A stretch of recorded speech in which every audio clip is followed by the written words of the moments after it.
Hey, what's up, Geekscape? I think Matt was giving me a countdown and I was putting some assets together, but welcome to a live Geekscape. And well, Matt, I think you put me on a little bit early, and that's okay. Let me run things. Welcome to Geekscape. This is the charity stream segment. Matt and I are going to go through our top 5 things of 2024 as we talk about the year that was and look forward to the year that will be next year. We got some 2025 highlights, at least on my end, Matt, that I'm going to point out. And so I hope you guys have been a part of the stream so far. Remember, if you guys want to be a part of the Big Brothers Big Sisters charity, go to www.geekscapegives.com and donate. It's been a pretty cool day so far. I think we got a couple more hours to go, but daddy calls. So my new job as a father is keeping me from doing too much streaming today. But I'm still checking on what's going on. So in this segment of Geekscape, what we're going to be doing, Matt and I are going to connect here. I've gathered the 5 things that brought me joy this year as we go into the season that's all about being joyous and giving and sharing the things that bring you happiness and creating happiness for others. And Matt is going to do the same, I believe. I'll bring Matt in very, very soon to talk about this. And that's what we're doing this episode, okay? So hang with us for this next hour or so, and we're going to get to it.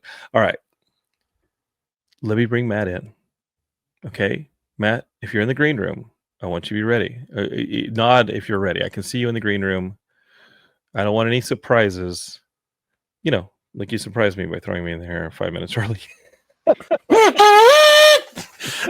So John, fun stuff happened. Yes, talk to me, because honestly, I was like creating assets in another tab, and then suddenly I'm like, I heard the music stop.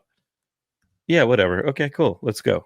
Yeah, so we were doing the superhero stuff you should know segment, which they were generous enough to grant us this cool advanced version of a video that they were dropping on their Patreon about the history of Batman Returns.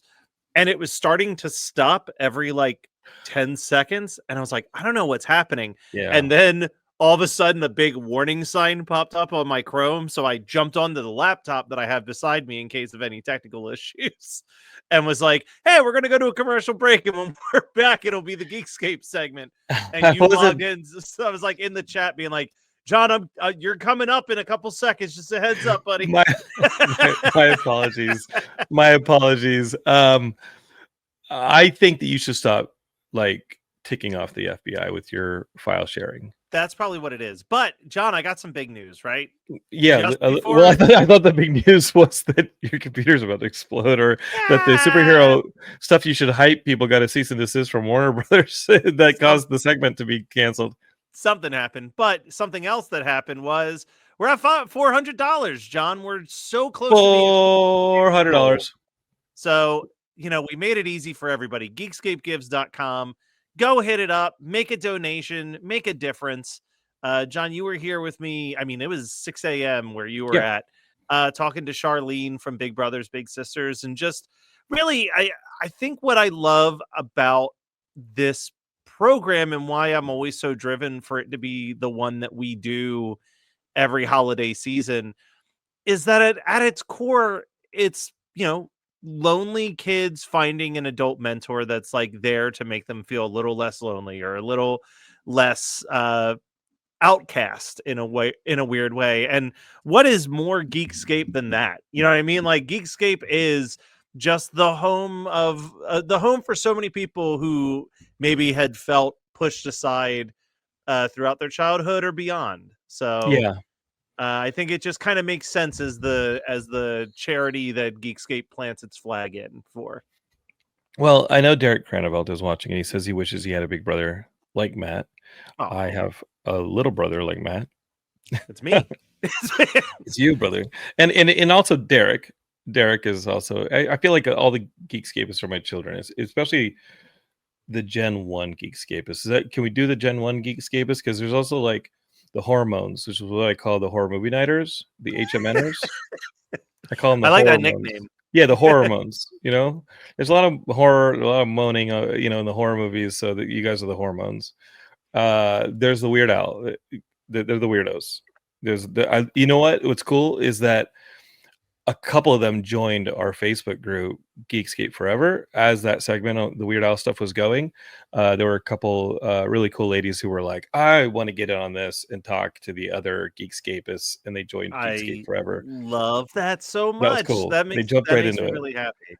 Yeah, because Um, if anything, it's cool to see Geekscape start in 2006, late 2006, and then from there, it's just kind of turned into all these other disparate shows. And I think if anything, the challenge is because we grew so fast is to, and you might think 18 years is fast, but I think the last 5 years were very aggressively fast. yeah. Was I think our job now going forward as we look forward to 2025, Matt, and I think the website which I worked on this today is the new website is to like shepherd all, everybody, and And events like this are important because everybody's yeah, like, hey, we're still part of a family, we're all still part of a roster together, let's do some stuff together. And if any way that we can keep using geekscapegives.com or things in 2025 to do more of these bigger events, I think it makes us feel like a more cohesive family. So get out there and it does. shepherd.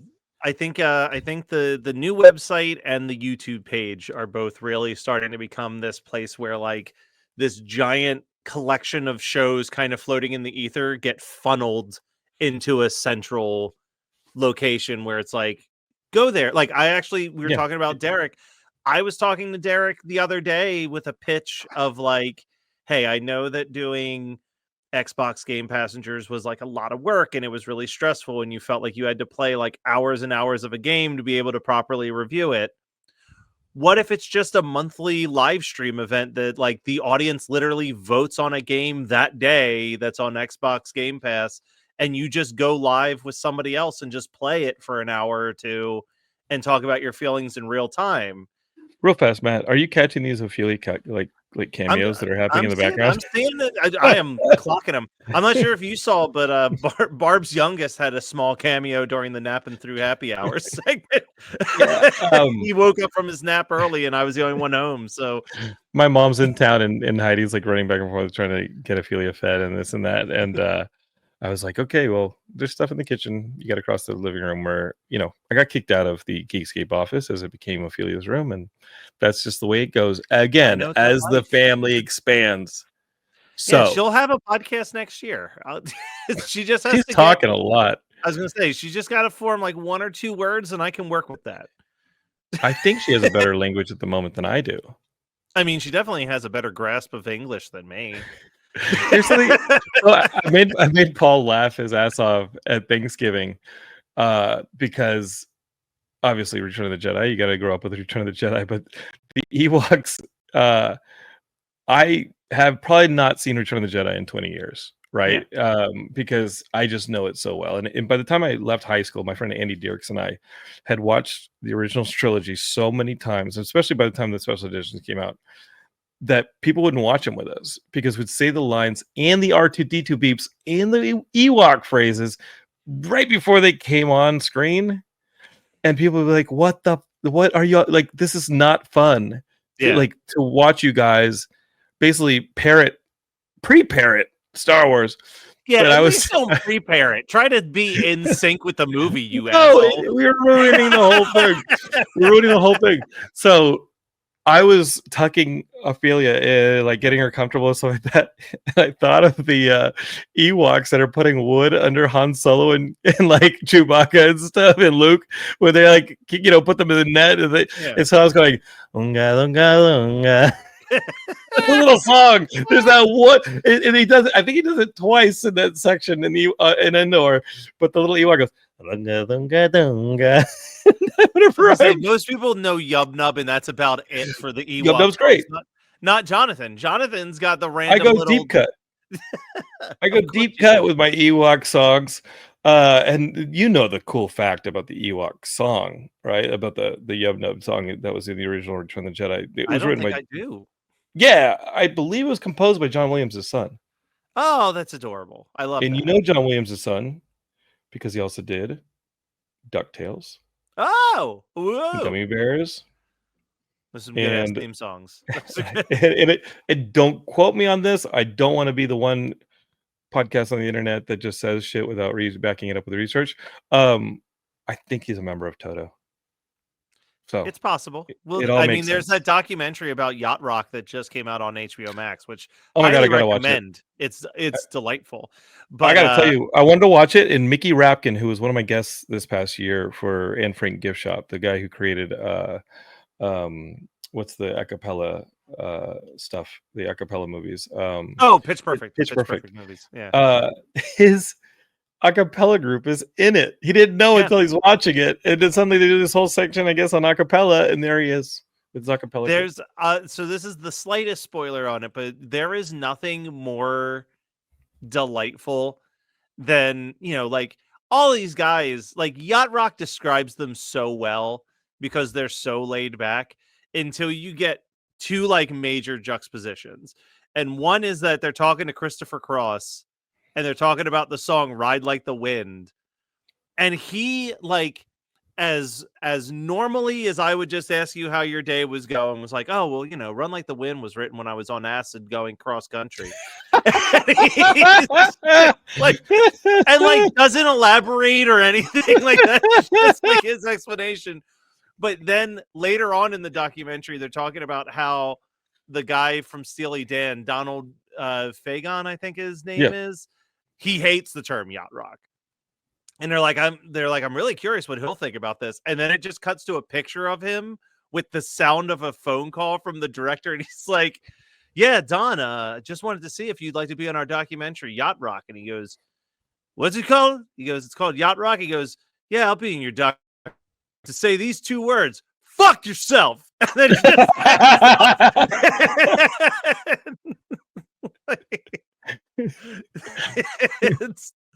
they're and amazing. True to his word, he's in the documentary. All right, Yeah. Matt. I've collected. This was hard. This was very hard. These are 5 things across the spectrum of pop culture. I narrowed it to 15. Well, I hope you bring your top 5 because even if you started me early, I don't know, we got time. I'm gonna make a big decision right at the front to keep myself from being obvious with these. I'm removing I'm removing my daughter Ophelia from contention because she's not just I mean, she's clearly my favorite thing of 2024, but she's not pop culture related yet, and she's probably going to be my favorite thing of many years. So I'm just Ophelia is like all time ranking. She's already in the Hall of Fame of things that make me happy. Barb and her kids are off my list too. Okay, but all right, but they were never on the list in the first place. So that's, what? And you said pop culture. You said pop culture. Okay, you're right. Okay. All right. So Matt, I'm going to start with the number 5. If you want to go first, like this is a number 5. You go first because maybe there's an off chance that you take something off my list. Okay. I'm not going to with this one. I'm definitely not going to do this one. I'm going to share. I'm going to present. But basically, this one was one that surprised me. Dude, when the strike happened, I jumped into some high schools to make a little extra money. I'll go in and I'll sub maybe 1 day a week. Maybe I'll take all 5 days a week. It depends on what I have open. I want to make money every single day. And you know what? I kind of love it. Yeah. Kind of love being with the youths. They're kind of skibbity cool. And they brought me in and they just kept playing this damn game. And I'm into mobile games. And I really hadn't religiously been doing one since Pokemon Go. As you know, Pokemon Go was a fever. And before that, there was another game that was a fever to the point where I heard the music in my head and I had to just quit it cold turkey. That was in 2015. That game was Clash of Clans, and I swore off ever playing a game from this company ever again. And I lied because number 5 on my list is my addiction to Brawl Stars. And I'm going to say Brawl Stars is my favorite in number 5, not Squad Busters, which I also love. But the thing about Brawl Stars, especially with Ophelia, I can play it in 3-minute increments. Each round is about 3 minutes. I can play it and put it down, and it's a lot of fun. And I actually really love not just the competitiveness of it, but also being able to. By the end of the summer, these high school kids had put me in their club, the Super Sigmas, and they had made me the president of the Super Sigmas. And that became a problem for all of them because you started having club events, and the next big club event that came up was this one, where if you hit certain markers, you get club benefits, and it was the SpongeBob event, and I wanted to unlock as many of these SpongeBob skins as I could. And so if kids didn't start hitting their quotas on wins and getting involved in these team events, I started cutting people aggressively. Yeah. So here's the thing. As soon as you started talking about playing a mobile game, I knew it was going to be this, because the 3 days that I got to see John before San Diego Comic-Con, he basically was either playing this or telling me about this. Like, this was definitely his and then, like, earlier, I think, like, literally a month ago, you called me really angry about something, like something that was Geekscape related. The conversation started as, and then slowly it just turned into, so yeah, anyway, in Brawl Stars, I got this. Dude, it is a game played by like 14-year-olds, and Heidi has to remind me when I get frustrated with my teammates, and I'm like, go for the ball, or I'm like, dude, what the heck are you doing? She just goes, Jonathan, that kid is probably 12. Yeah. Got to learn the youths. That's all I'm saying. So that's what I'm picking for one of my top 5s, and that's number 5 right there. Is the squads. The squads. All right, I'm gonna go with a podcast. One that's not on Geekscape. I feel like we'll be unbiased in that sense. Okay. So arguably my favorite podcast of all time, was this Gimlet show called Reply All, that was hosted by 2 tech guys, and they would do like tech support stuff. It was really, really fascinating how they would do their show. They called their show a show about the internet, and it was. And the show ended a couple years ago, and now both of them have their own separate podcasts. This is the one hosted by PJ, and he does a podcast called Search Engine. And the concept of Search Engine is that someone proposes him a question that they are struggling to find the answer to, and he does like a deep dive into that answer. And he put out an episode this year called "What is the best phone to use for crime?" And holy crap. I was so hooked to this fascinating story that he weaved. But now you have the FBI shutting down our live stream. So well, no. So the way they went about the answer was that it's basically this amazing story about the largest crime bust in global history, which was that criminals, like true criminals, not like the criminals that politicians try to make you scared. But not Shane. No, like people who run like giant drug lord level criminals. Yeah, they don't use normal phones. Like El Capo. El Capo doesn't use that phone, right? Yeah, they use like burner phones. So basically, it's this story about how there was this brand new burner phone that could do everything that a normal phone could do, but it was untraceable. It had like voice activation, where like if you were getting pulled over by the cops, you could literally yell, "Phone, wipe yourself," and the whole phone would just wipe its data automatic. Like, it was like this super phone for crime.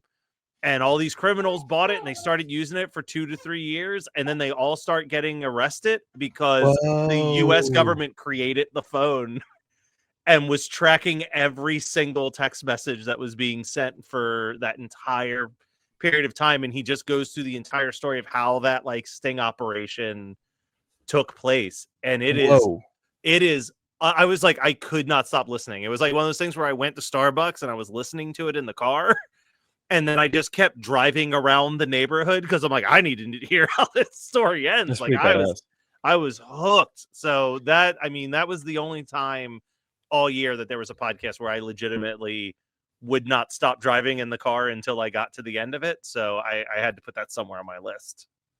Okay, Matt, I'm going to pivot us to comic books. Okay. Something I know nothing about, but I will listen. That's great. You're about to be educated. So I don't read DC comics that much. Okay. There's some Mark Waid books like Batman, Superman that I'm into, like World's Finest. He writes this World's Finest. He did like some good stuff. Mark Waid's a pretty good writer. I know the name. Yeah. I know that if I pick up a Mark Waid book, he's just going to write a nice sound story. Right now, he's writing a Batman and Robin Year One that's really good. The second issue just came out. I'm about to read that one. He and Chris Samney, who's like a really cool artist, those guys are doing like a really nice comic. And um, I know that if I read some one of his books, I'm not necessarily going to get like pulled into a giant crossover. I know I'm just going to get a sound story. The X-Men books burned me out. The whole Krakoa thing, it became a massive crossover. I got really burned out.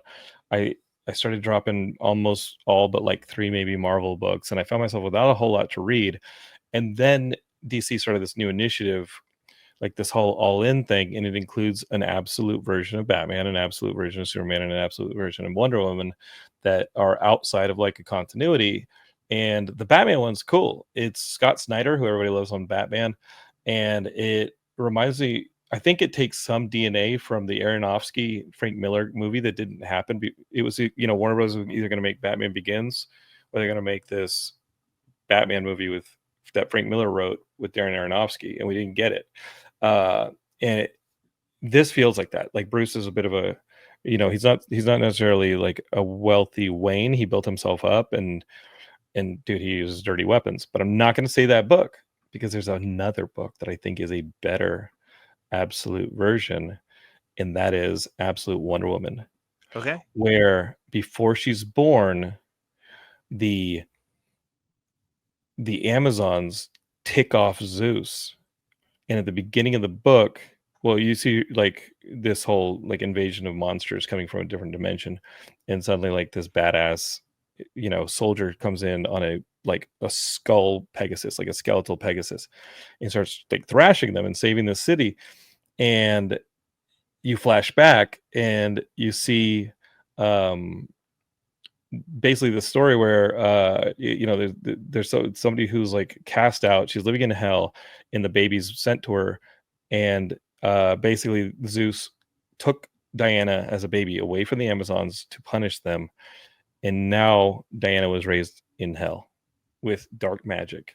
And Whoa. so yeah, it's so this is Wonder Woman. If Wonder Woman was raised in hell, in the underworld, right? Because we're all talking about Greek mythology and this and that. This is what if Wonder Woman was raised in the underworld, and so she can like bring up demons and stuff like that. She uses like dark magic, so like hitting her two bracelets together like is like a spell that creates like dark, like it's like a dark magic spell.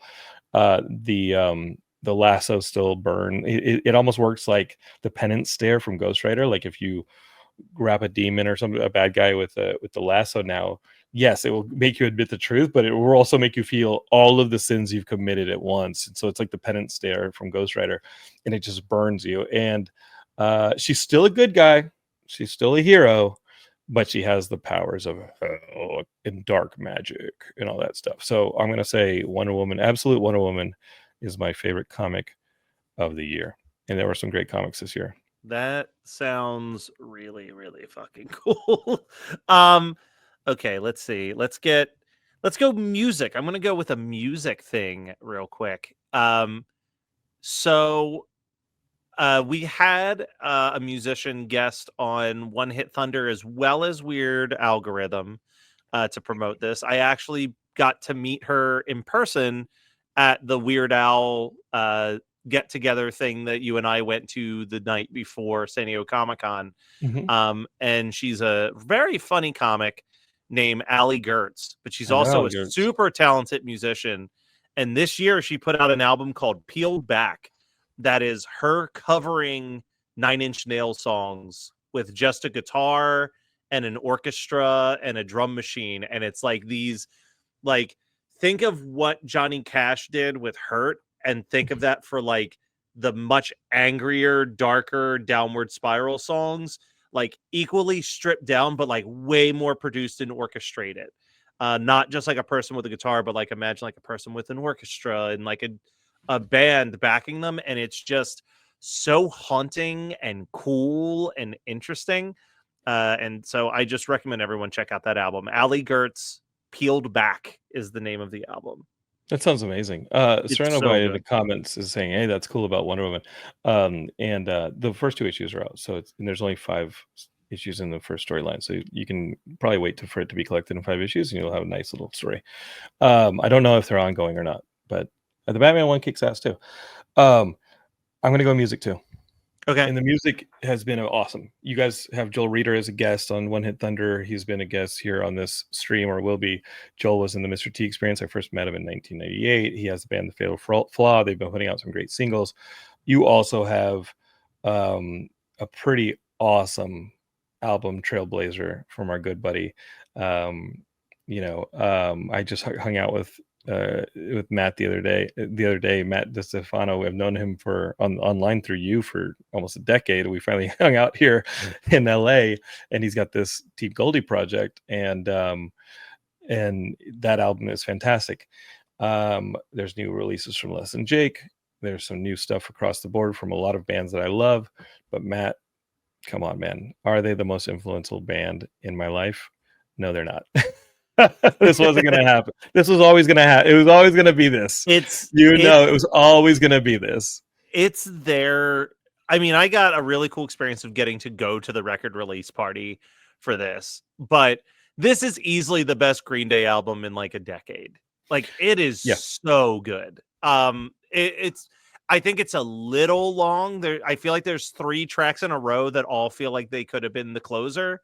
That was Matt Kelly, everybody. Thank you very much. We'll see him later on the live. Listen, I have no problem. Like, I still would put this, if not in my top 5 Green Day albums, just outside of it at like number 6 or 7. I think that's valid. Yeah, it's a really solid record. I just think it's front heavy. I think the front half of this record is so good that when you start to get to like track 13 or 14, I feel like the album's over, but there's like another track or 2 left to go. Well, I was in a complete, just like, it was a lot of like riches for me in music this year, because Billy Joe also put out with his bandmates in Pinhead Gunpowder, the first Pinhead Gunpowder album in over a decade, maybe in 15 years. And Pinhead Gunpowder is a great Green Day side project band that developed at the same time Green Day did, alongside all those Lookout Records, Gilman Street bands. And with as prolific as Green Day's been, I was like, we're never going to get another Pinhead Gunpowder album. But not only did we get one, we got a great one, and it was very close to competing with Saviors for this. But it is a Pinhead Gunpowder album. It is very much a punk album. And it's if you're a Pinhead Gunpowder fan, it's fucking awesome. But Saviors has the variety that I look for in a Green Day album, and it reminded me of some of the risks they were taking in some of the songs. Not too far on some of the risks, like where it breaks, maybe like their album before this, which I do love a lot of the songs on, and not as safe as like a 21st Century Breakdown, if you can call it safe, right? Yeah. But it felt like they were taking, if you'd have done Uno Dos Tres and taken the best songs from Uno Dos Tres and put them on an album, it felt like that kind of variety and quality here. So it reminded me in a way of like Warning and stuff like that. Like, I really enjoyed this album, and I like the variety albums. It's got Nimrod's my favorite one. It's got those songs like Bobby Sox just like punches you in the face with how good it is. Mm-hmm. But then like Dilemma, which I think is the best song on the album. Like, agreed. It is that like they do cover both sides of the Green Day coin that you've come to expect, which is like some real punch you in the face punk rock songs and some like genuinely sentimental, beautiful, like Billy Joe Armstrong probably writes better melodies in punk music than anybody before or after him. So definitely got to give credit to that. Looking forward to 2025 though. And because Christopher Falios entered the chat here in the comments and said, "Are you guys going to talk about Mick G?" I think it's McGee. I think it's pronounced McGee. Dude, I don't know what the kids listen to. I don't know what the kids listen to. Jonathan, I need to tell you this because it's fascinating. We did an episode on our Spotify Wraps. Yeah. Chris just discovered McGee when he was announced to be on Saturday Night Live in the last month. And hey, Matt, I just discovered McGee when Chris left a comment in our section. I clearly didn't even know how to pronounce it. Well, Chris listened to so much of McGee in that 1 month that McGee was his most listened to artist. All I want to say in reference to you, Chris, and the fact that Green Day's Saviors was my album of 2024, and that you guys, I listened to your action wrap up live wrap up episode when I went running today, and I loved it. I love Let's Say My Punchline Boys, and you guys said that there's going to be an album coming in 2025. So all I gotta say is I want to be here, right here next year, talking about your album as my number one album of the year. So the ball's in your court, brother. And you guys have Green Day's shoes to fill. You guys will be fine. You guys will be fine. You guys will be fine. Punchline will be fine. Punchline will be fine. They can fill Green Day's shoes. I know they can. And then they'll open for Green Day on a global tour. I'm putting that out into the universe, Matthew. Into the universe. Yeah, let's put that into the ether. I support that. Yeah. Chris says, yeah, that's true. I want to do that. You can do it. You can do it, brother. But I think PJ has to play a couple of those shows because he was a good luck charm, I guess, on that live. Dude, that show was wild. That was a great time. It's stuff like that. And Houston Calls playing they're playing a New Year's show. It's stuff like that. And Houston Calls playing a New Year's show that is like, man, I wish I had the cash to just be able to jet over to the East Coast or the Central Coast with the Yinzes and check out some of these. And Chris, I was going to text you, but I was going to take a photo in traffic. Yesterday or the day before, I was behind somebody with a Steelers like license plate frame, and it said LA Yinzer. His license plate, his plate said his letters. I forget how you spell it, but it said LA Yinzer, and I was like, oh shit, I gotta tell the Punchline Boys about you that gotta one. love that. All right, I want to do a very quick shout out before I say my number 3 because I feel bad that I'm not going to have this on my top 5 list. Okay. But because he podcasts for us. But Eric J. Brown had a new book that came out this year. Only Light Left Burning. It was great. I read it while I was at San Diego Comic-Con. It just fell short of my list. This show was technically a 2023 show, but the final episodes aired. The last 2 episodes aired in January. And the last 2 episodes have not left my brain since I watched them. And that was Nathan Fielder and Emma Stone's show, The Curse. Oh my God. I got like 3 episodes in. I haven't finished it. It's the man, ending I don't know if I of can that handle show, this shit. Nah. The ending of that show sat in my brain. So I guess I'm gonna gently spoil. I'm not gonna gently. I'm gonna aggressively spoil the show from the beginning of this year. That's fine because I don't know if I had the heart to do that and like the Rafi Brothers like kind of thing. Like I know they're gonna fuck me up, so I was like, I got really scared of watching more of that show. Well, so as you know, at the start of this TV show, it's essentially that Nathan Fielder takes money from some people or offers money to people, only has $100 bill. He's like, I'm not giving them a full $100 bill. So once I remember that. I remember the first. they're done filming him.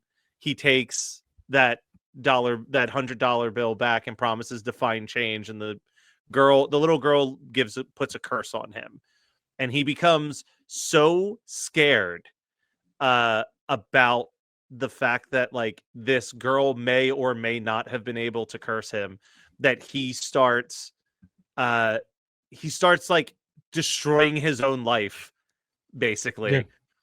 And then the show ends and you think, okay, everything's fine. The curse there wasn't ever a curse. They're all good. And then out of nowhere, Nathan Fielder wakes up and he's on the ceiling and he no longer has a center of gravity. And it's them trying to keep him from floating away, but they're unsuccessful at the end. And the last shot is his body frozen in outer space because he just floated straight off of the earth. Holy shit! That's so fucking horrifying. I think about the last shot of just this like crumpled up dead body floating in outer space like once a week, and I just like shudder. I'm like, oh my God, that was such an unreal closing to that. I feel so bad because I cursed you 2 weeks ago. No, Matt, the whole thing, that the hiccup in the live stream earlier was the gradual beginning of the curse. Oh my God! But just start tying balloon strings to your toes right now.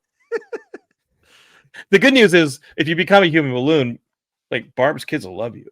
Oh my God, they'll think I'm the best. Yeah. I can get a side job for Macy's.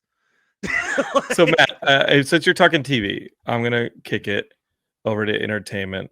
And there were a lot of amazing movies. I wanted to put Deadpool Wolverine here. I did. Okay. I wanted to be like, Deadpool Wolverine is my favorite movie of 2005. And then it's been tough to watch like violent content on TV with Ophelia. Like I really loved Penguin, but it took me forever to watch Penguin because around the time, but we're so tired by the time Ophelia goes to bed that we go to bed. So if Ophelia's in the room, we're trying to keep her from watching screens, so she kind of turns towards us. But I don't put anything of people getting like killed on the TV. I'm trying to have softer stuff. So I sold Heidi on a cartoon. And I was like, well, we can watch this. I heard it's great. And I had to suffer through LA Comic Con with everybody watching this in theaters and saying how great it was. And I finally watched it on TV. And this is the best movie of the year for me. That's right. It's Transformers 1. Yeah, And you really like this. Transformers 1 is the shit. Transformers 1 is so well written, and it follows up just like Teenage Mutant Ninja Turtles Mutant Mayhem was my favorite. It's like it's just a fresh animated movie that shows the origins of Optimus Prime and Megatron, two characters I've loved since I was a kid, but it does it in a really fresh way, a cool way, a new way before all of this went down and they started becoming enemies. It's great. And all the acting is good, and you're like, man, I don't know about Chris Hemsworth as Optimus Prime because, that's not the classic voice. They do a great job. This whole thing does a great job, and the writing is really good, and it goes to some surprising places, and it's very sound. I was blown away by it, and people did not take to it because it wasn't a live action Transformers. And I think they missed out because I'm going to say it right now, and I'm going to apologize right now to all the Weird Al fans because he's a major part of this movie for me, but this is a better movie than the 1985 Transformers. That has, No! yeah, and I love Dare to Be Stupid, love Weird Al, love all that.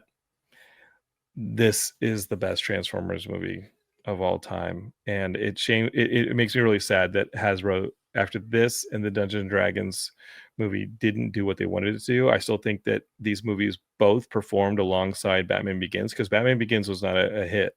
Batman Begins was a modest success, and they built upon it with Dark Knight, and that blew it out of the water. And so you got to have some Batman Begins, and I thought this was a Batman Begins. I thought that the Dungeons and Dragons movie was a Batman Begins. I thought these were modest hits that were critically applauded, and the fans were there for them. And I think those fans would have discovered them on streaming like they're doing. I discovered this on Paramount Plus, and they would have turned out day one for that second movie.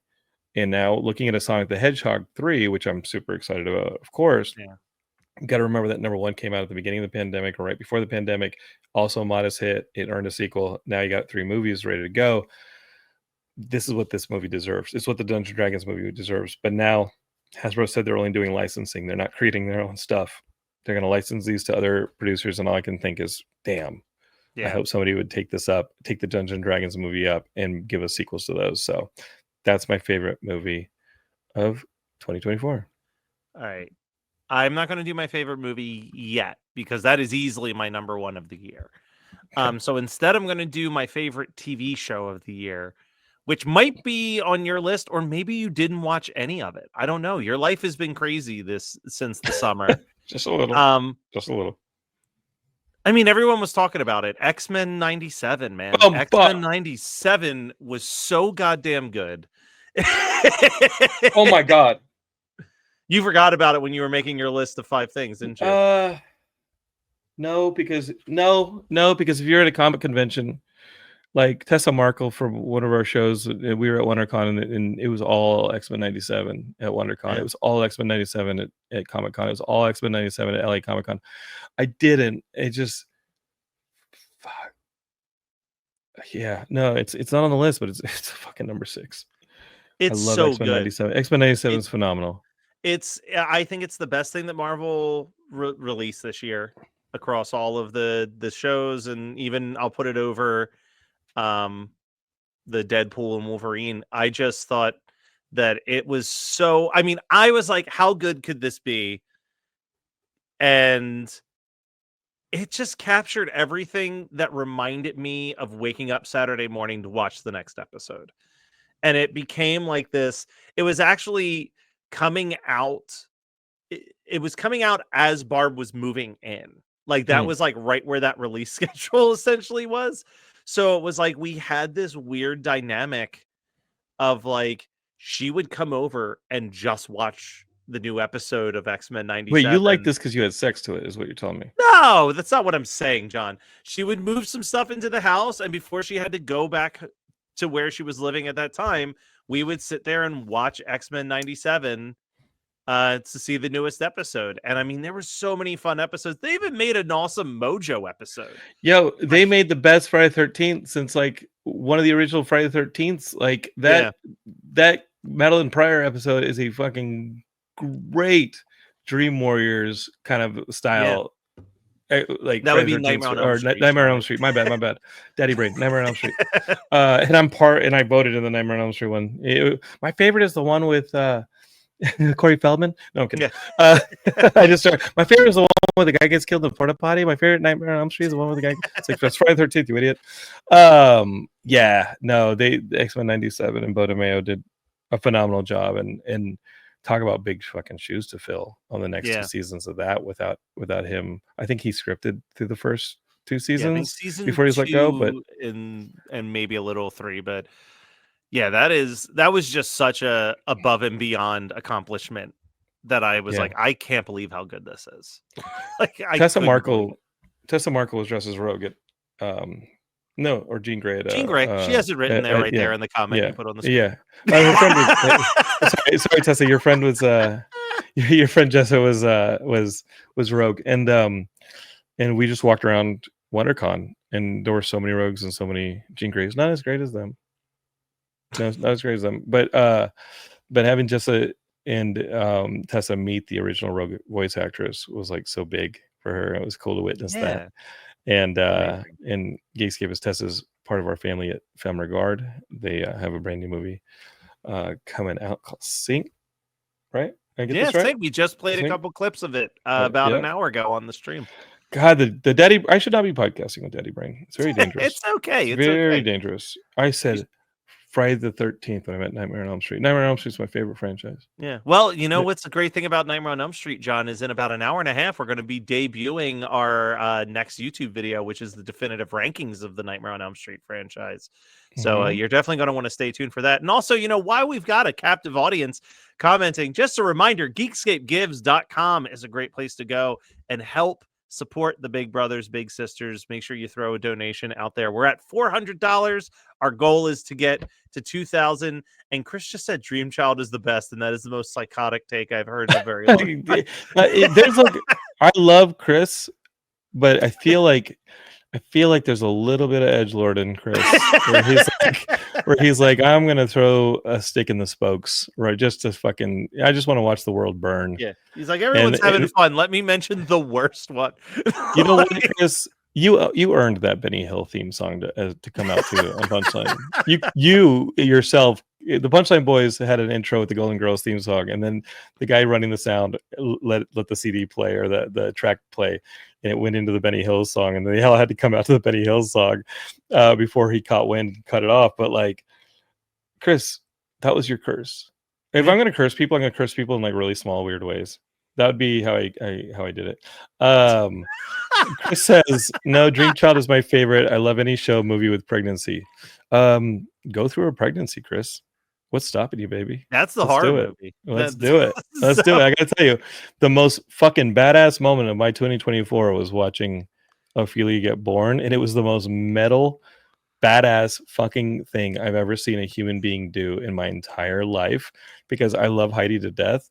And she wants to be like part of like my running culture and do this stuff. So she'll do these races and like she'll be like, I'm gonna do a 5K, and there's like a little bit of walking and stuff like that. I'm like, okay, cool. So she ain't there yet. Like, she's building up to it, or she'll run at like a slower pace and this and that. So like giving birth is such an intense physical act.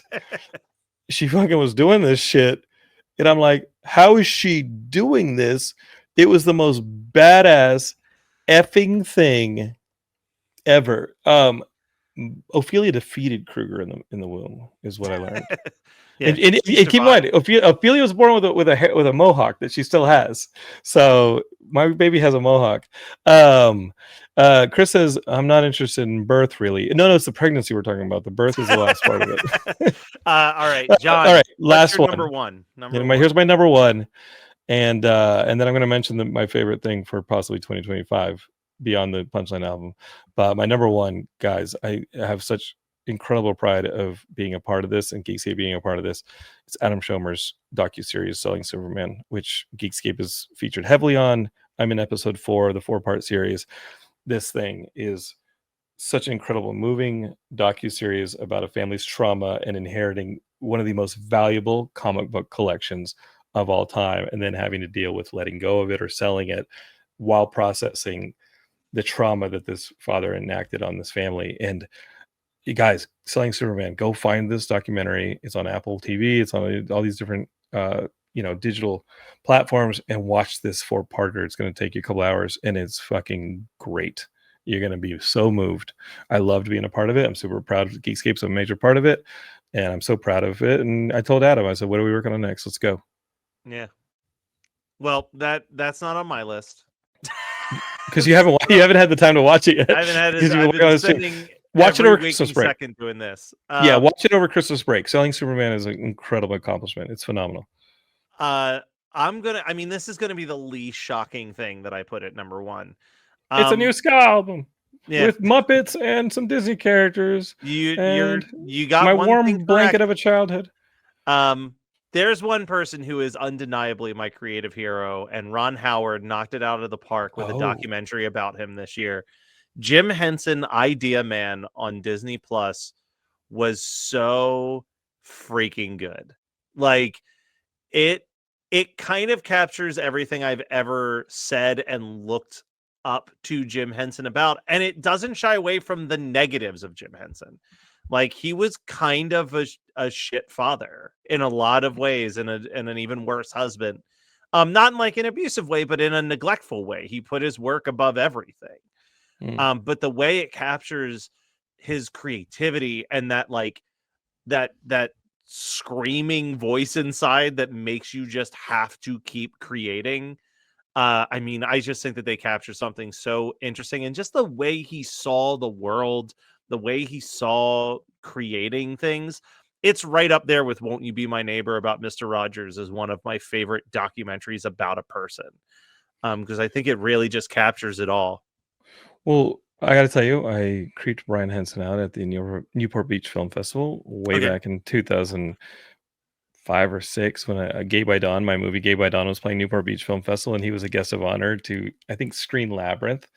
And I was like, "Brian Henson, I love it. It's so great." Da, da, da." And then what do you think I said to him? What do you think I said? I love, love, love. And Brian was directly responsible for this. And we here at Geekscape don't have a name without it. Oh, Farscape. Farscape. Yeah. Farscape. Farscape's the shit. And Geekscape is named after Farscape. So it always comes back to Henson. But Matt, you're talking about the fire of creation Yeah. and how it possesses us. And it possesses me and frustrates me and it drives me all the time. It led me to create Geekscape and keep talking to people on the internet. And that's where you came along and all of my children. So next year's no different.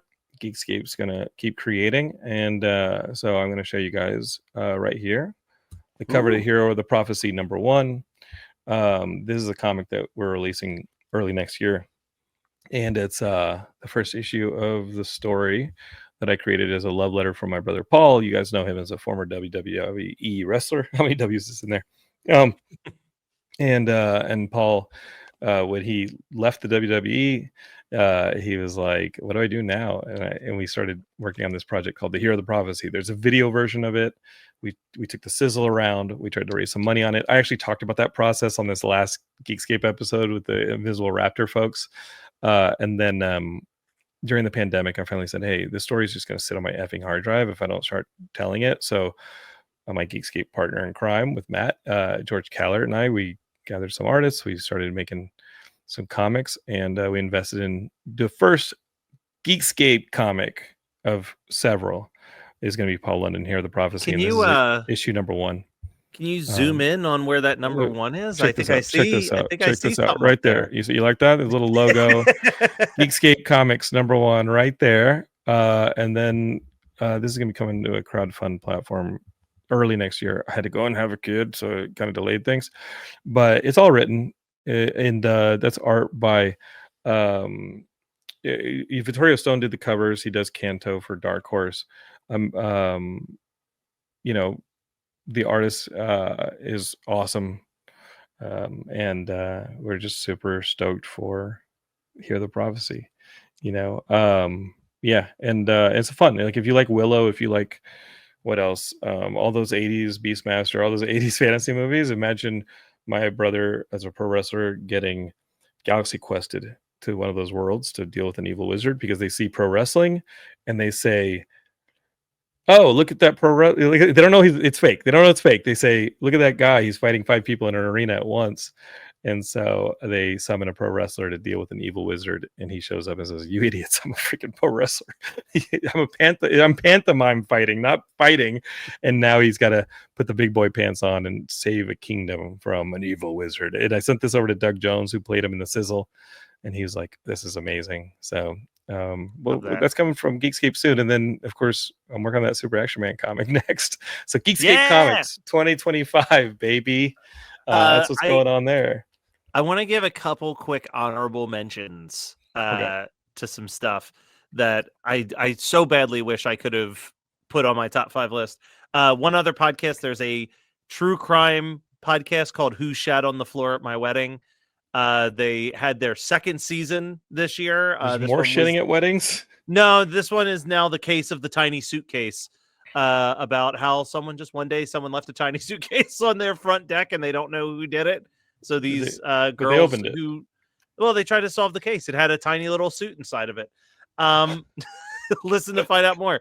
The other really great documentary about a person that came out this year, Butterfly in the Sky, about the making of Reading Rainbow and LeVar Burton. Highly recommend. Are you shoehorning in all 15 at this point? No.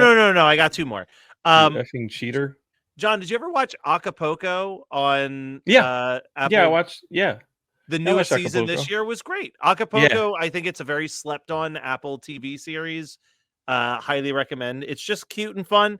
And then, John, you and I love a movie where we can text the other one and say, "This looks really badass," or "This was really badass." This looks really badass. At Creature Feature Weekend, I got to see the premiere of The Mutilator 2, which is oh my god, the long-awaited sequel to The Mutilator from 1980.